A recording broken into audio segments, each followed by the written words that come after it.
Ah, the sound of a Mason and Hamlin grand piano. I'm Robert Estrin. This is livingpianos.com. We just got this piano dialed in, a model AA Mason and Hamlin grand piano at 6 foot 2 inches long. A glorious sounding piano from the golden era when Mason Hamlin was an independent company in 1927. New pinblock, strings, action. Listen to how this piano sounds. I'll tell you more about it, but let's have some music with the very famous first prelude from the 48 Preludes and Fugues from the Well-Tempered Clavier of Bach, the C major prelude from Book 1.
You know, I wanted to play that for you because it's such a subtle piece that takes great expression. A piano that can handle the kind of expression is a special piano.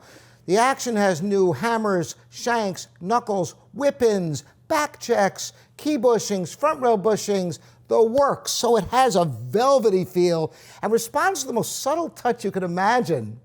I'm going to play for you a piece I love to teach, and my students will enjoy hearing this. Bergmiller, Farewell, Le Deux.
You know, Mason Hamlin has the distinction of being one of the only two piano companies still producing pianos in this country.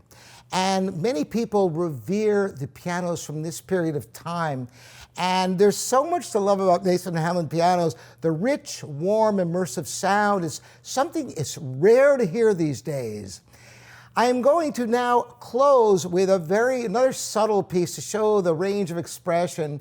This is just a little excerpt, kind of a shortened version of the second movement of the famous Mozart C major Sonata K545.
I wish you could feel the velvety smooth touch on this piano. When all the action parts are new and it's regulated so precisely, it's a joy to play. And this very balanced scale design with a wide tail, larger soundboard than in most pianos this size. The tension resonator system, which you can read about in the description below, which supports the soundboard and maintains crown longer than regular pianos. Some people describe Mason and Hamlin's as being overbuilt, but I think they're just built right. I'm interested in your opinion of this piano and any questions you have for me. Again, I'm Robert Estrin. This is livingpianos.com, your online piano resource. Thanks so much for joining me.